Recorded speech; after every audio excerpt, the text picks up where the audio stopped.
অসম্ভব কাজটা প্রায় সম্ভব করেই ফেলেছিল ইউভেন্টাস, আর অসম্ভব কাজটাই দিন শেষে সম্ভব করেছে আতালান্তা। ইতালির দুই ক্লাবের গল্পটা দুই রকম। ইউভেন্টাস 3-0 গোলে ম্যাচ এগিয়েছিল, 90 মিনিট শেষে ম্যাচ গড়ালো এক্সট্রা টাইমে, সেখানে যে গ্যালাতাসারাইয়ের এগেইনস্টে তারা দুটা গোল হজম করলো, ছিটকে পড়লো। ওই সেকেন্ড গোলটার পর আমরা দেখলাম লুচিয়ানো স্পালোত্তি তিনি নিজের কপালে হাত দিয়ে ঠুকরোচ্ছেন। ইউভেন্টাসের রাতটা খুব অদ্ভুত। এখানে লয়েড কেলির রেড কার্ড দেখার পর কোনোভাবেই তাদের ম্যাচে থাকার কথা না, তারপরও গাতি গোল করলেন। ওয়েস্টন ম্যাকেনি 3 গোল করে 3-0 করে ম্যাচে ইউভেন্টাসকে ফেরালেন, নিয়ে গেলেন এক্সট্রা টাইমে। তারপর আর সম্ভব হলো না। স্পালেত্তিরই একসময় শিষ্য 72 ঘন্টা ময়েশ্চার লক সমৃদ্ধ লিলি বডি ওয়াশ, শিয়া বাটারের গুডনেস স্কিন রিপেয়ার করে রাখে সফট ও গ্লোয়িং। অসীমহেন গোল করে নিশ্চিত করলেন গ্যালাতাসারাই উঠে যাবে। বুরাক ইয়েলপার ইলমাস গোল আরেকটা বাড়িয়ে নিশ্চিত করলেন গ্যালাতাসারাই এই ম্যাচটা হারছে। কিন্তু তারপরও ইউভেন্টাসকে অ্যাগ্রিগেটে 7-5 স্কোর লাইনে হারিয়ে চ্যাম্পিয়ন্স লিগের রাউন্ড অফ 16-এ 12 বছর পর একটা জায়গা পেল গ্যালাতাসারাই। আপনি ইউভেন্টাসের শর্টস দেখেন, 28টা শর্টস ইউভেন্টাস নিয়েছে। ইনফ্যাক্ট যখন তাদের কেলিকে রেড কার্ড দেখানো হলো, ইউভেন্টাসের খেলা দেখি কি আপনার মনে হয়েছে ইউভেন্টাস 10 জনের দল নিয়ে ম্যাচের অলমোস্ট বাকি হাফ এবং পরে তো 30 মিনিটসের ইকুয়েশন ছিল, ওই পুরোটা সময় ইউভেন্টাস খেলছে। আমার কিন্তু একবারও মনে হয়নি ইউভেন্টাসের ওয়ান ম্যান ডাউন। লয়েড কেলির রেড কার্ডটা খুবই ফার্স্ট একটা সিদ্ধান্ত, এটা বলতে কোনো সন্দেহ নেই, খুবই ফার্স্ট একটা সিদ্ধান্ত। আপনি দেখাই যাচ্ছে যে গ্যালাতাসারাই ওই প্লেয়ারটা তাকে হাত দিয়ে সরিয়ে দিচ্ছেন বা ব্যালেন্স করার চেষ্টা করছেন, এবং কেলি ব্যালেন্স হারিয়ে পাটা হয়তো একটু ফোর্স দিয়ে ফেলে দিয়েছেন। এই ধরনের সিদ্ধান্তের ক্ষেত্রে ম্যাচের অনেক কিছু আপনার একদম বিপক্ষে চলে যায়। ভিএআর এর কাজটা মূলত যেটা অ্যাকিউরেসি ঠিক করা, সেই অ্যাকিউরেসি ঠিক করার বদলে গিয়ে অনেক কিছু আরো গোলমাল পাকিয়ে ফেলছে ভিএআর। এটা নিয়ে তো অনেক তর্কই আছে, but Juventus had an absolutely wonderful night up until ওই ওসিমহেনের গোলটা ছাড়া। ওই সময় বোঝাই যাচ্ছিল যে ইউভেন্টাসের প্লেয়াররা খেলতে পারছে না। মাঝখানে কালুলু হচ্ছে তিনি চোট পেয়েছেন, টান খেয়েছেন, মাংসপেশিতে উঠে গেছেন। They had no legs to play with.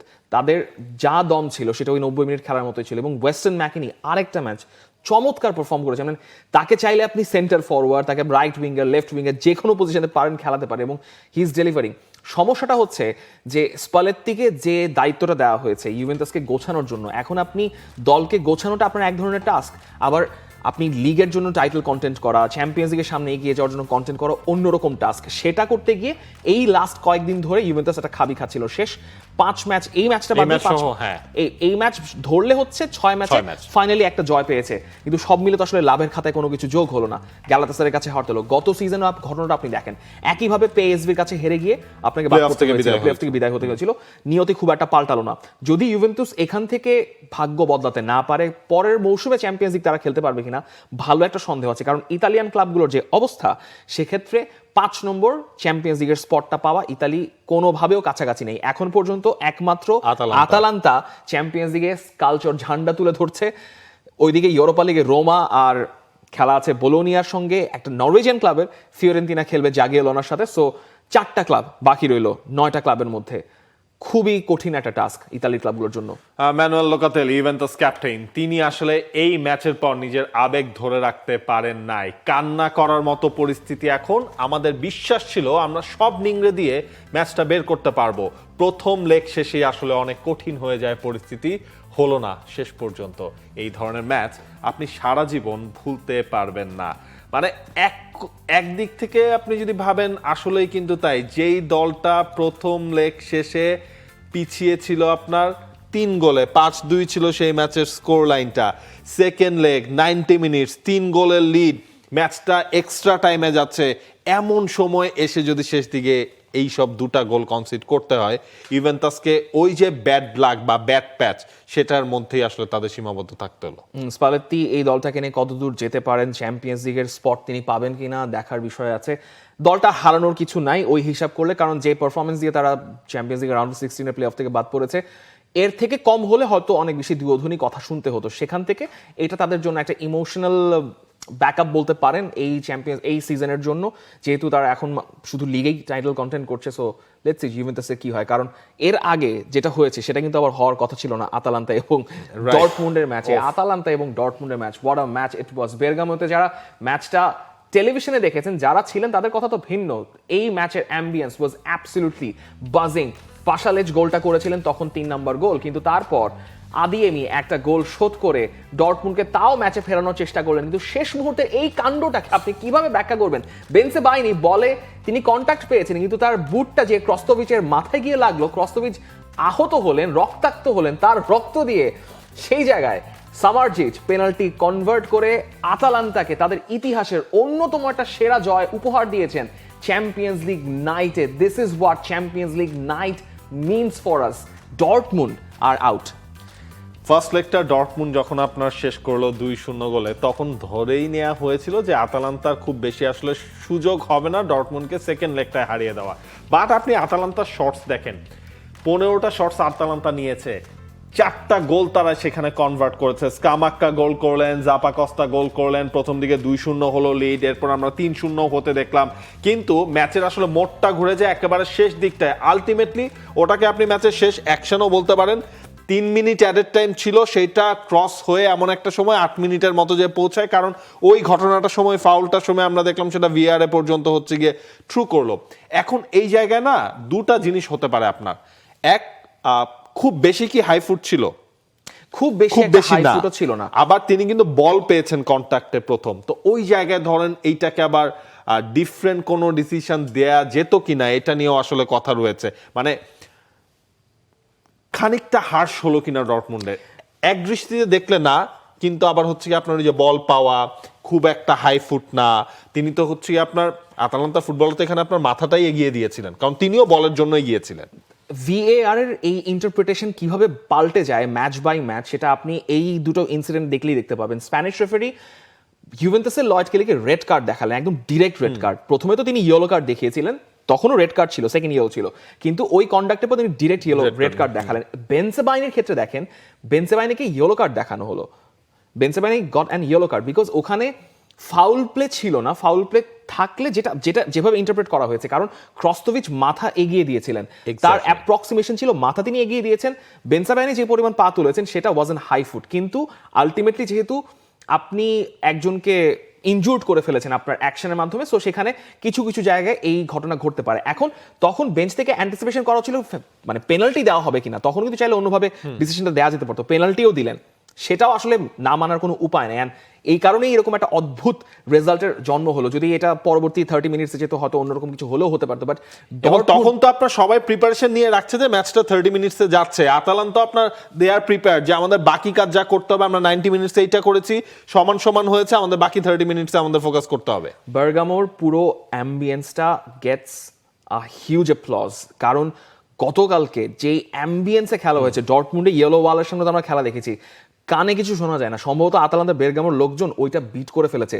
Constantly 90 minute drum বাজছে, কনস্ট্যান্টলি তাদের কথাবার্তা শোনা যাচ্ছে। আদিমে গোল করার পরও তখনও তারা থামে নাই, এবং এইটা এতটা শক্তি দিয়েছে পাশালেচার সামারজিতে যে মানে এই ধরনের ম্যাচের পারফরমেন্স আপনি কোথাও দেখবেন না। কোনো ট্যাকটিক্সের বালাই নেই। যখন ডর্টমুন্ড গোল করলো, মানে everyone's running for the ball, কেউ কোথাও নাই, জাস্ট বলের পেছনে দৌড়াও দৌড়াও দৌড়াও, যে বলটা পাবে সেখান থেকে হচ্ছে গোলটা করার চেষ্টা করবে। এবং মানে ডর্টমুন্ডের বাদ পড়াটা একটা অদ্ভুত ঘটনা। আমরা এখন ইতালির ক্লাবগুলো নিয়ে কথা বলছি, বরং জার্মান ক্লাবগুলোর অবস্থা বেশি খারাপ কিছু কিছু কিছু দিক থেকে, ওই পয়েন্টে হয়তো পরে আলাপ করবো। কিন্তু আতালান্তার জন্য অদ্ভুত সুন্দর একটা নাইট, এবং মনে হচ্ছিল যে গত রাতে যেটা হওয়ার কথা ছিল যে ইন্টার বোদোর ম্যাচে ইন্টারের জার্সি হচ্ছে আপনার ব্লু অ্যান্ড ব্ল্যাক, ওইদিকে বোদোর ইয়েলো, আজকে সেম কালারের জার্সি, সম্ভবত ওই ইন্টার যে খেলাটা খেলতো সেই খেলাটা আতালান্তা এসে খেলে দিয়েছে। এবং আতালান্তার মাঠের এই যে একটা এনভায়রনমেন্ট, হোম সাপোর্টটা পাওয়া, এটাকেই আতালান্তার কোচ পালাদিনো বলছেন জয়ের মূল ফ্যাক্টর হিসেবে নাকি কাজ করেছে। সেটাও এমন রাত ভোলার নয়, স্বপ্ন সত্যি হওয়ার রাত। দলের সবার সাথে এই স্টেডিয়ামে 23,000 ফ্যানও এই জয়ের অংশ। তারা প্রথম সেকেন্ড থেকে আমাদের প্রেরণা দিয়েছে। আমরা আতালান্তা স্টাইল ম্যাচ খেলেছি। আচ্ছা, এই আতালান্তা স্টাইল ম্যাচটা কি?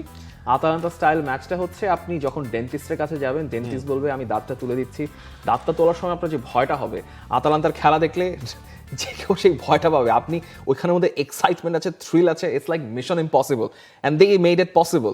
That is Atalanta style football, যেটা আমরা এতদিন মিস করছিলাম গ্যাসপারিনি চলে যাওয়ার পর। কিন্তু মানুষগুলো তো এখনো সেমই আছেন, কোচ বদলেছে, এই আতালান্তা খেলাটাই মিস করছিলাম, যে কারণে ডর্টমুন্ড বাদ পড়ে গেছে। নিকো কোভাচ বলছেন তারা খুবই দুঃখিত ভক্তদের কাছে, কারণ 2-0 গোলে জিতে আসার পর এরকম ভুল করে ম্যাচ হারাটা কোনো লাভ নেই। আতালান্তাকে অভিনন্দন। আমরা প্রথম লেগে যেমন খেলেছি, ওরা আজ তেমন করেছে।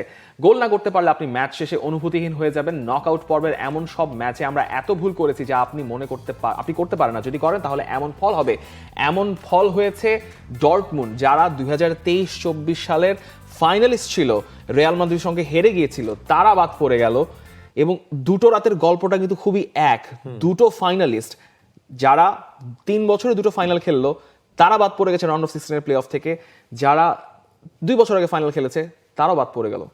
দেখেন, ইন্টার মিলানের বাদ পড়া তো সেটা তো একটা আপসেট ছিল, এবং ইতালির ক্লাবগুলোর মধ্যে কথা আপনি বলছিলেন, একমাত্র আতালান্তা ছাড়া কেউ আর নাই। নাপোলি বাদ পড়লো, ইউভেন্টাস বাদ পড়লো, ইন্টার মিলান বাদ পড়লো। অন্যদিকে আপনি যদি হচ্ছে জার্মান ক্লাবগুলোর খেয়াল করেন, সেই জায়গায় ডর্টমুন্ড বাদ পড়লো, লেভারকুজেন হচ্ছে কি আপনার থ্রু করে গেল আগের রাতের রেজাল্টের হিসেব করলে, বায়ার্ন তো অলরেডি আছে। মানে মিক্স আপ। ইংল্যান্ডের ক্লাবগুলো কিন্তু আপনার দিন শেষে হচ্ছে কি তারা 6-6। ইংল্যান্ডের ক্লাবগুলো নিয়ে কথা বলতে গেলে পুরো একটা এপিসোড লাগবে, কারণ ইংল্যান্ড, আপনি যদি অপটার পাওয়ার র্যাঙ্কিং দেখেন, অপটার পাওয়ার র্যাঙ্কিংয়ে গিয়ে দেখবেন এএফসি বোর্নমাউথ বসে আছে রিয়াল মাদ্রিদের 2 পজিশন পর 13 নম্বর স্থানে। ব্রাইটন প্রবাবলি টপ 10-এ আছে, এবং টপ 10-এর 8টা ক্লাব ইংলিশ ক্লাব। টপ 20 ক্লাবগুলো হিসেব করে সেখানে উলভসও আপনি পাবেন। উলভস হয়তো 20-এর মধ্যে নাই, পরবর্তীতে আছে, যেখানে উলভস রেলিগেশন ব্যাটলার। ইংলিশ ক্লাবগুলো তাদেরকে অন্য উচ্চতায় নিয়ে গেছে। কথা বলা দরকার একটু ইতালিয়ান ক্লাবগুলোকে নিয়ে।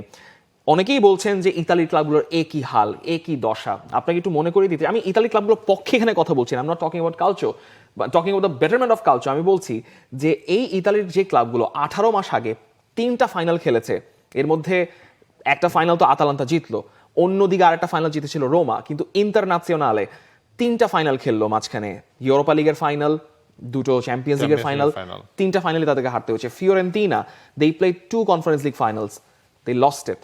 সো এখানে বোঝাই যাচ্ছে যে ইতালির কিছু জায়গায় ঠিক আছে, কিন্তু দিন শেষে সব জায়গাটা আসলে ঠিক নাই। ব্যাপারটা হচ্ছে অনেকটা এরকম যে আপনি অনেকগুলো বিটস অ্যান্ড পিসেস গ্লু দিয়ে লাগিয়ে ঠিক করলেন, একটা কাগজ বা একটা গ্লাস আপনি ঠিক করলেন, কিন্তু আসলে তো এটা ঠিক নাই। ওখানে অনেক জায়গায় জোড়া দিয়ে কাজ করতে হয়েছে। নরওয়ে ক্লাবগুলো অবস্থা, বোদোগ্লিমতের কথা অনুযায়ী বলছি, বোদোগ্লিমত নরওয়ের রিপ্রেজেন্টেশন হিসেবে ইতালিকে, মানে ইন্টারকে হারিয়েছে। নরওয়ের কাছে নাকানি চুবানি খেয়েছে ইতালি। উইন্টার অলিম্পিক্সে Norway is doing absolutely fantastic, তারা প্রথম পজিশনে বসে আছে মেডেল পাওয়ার তালিকায়। For more updates, subscribe to our YouTube channel and click on the bell icon. Follow us on Facebook and Instagram.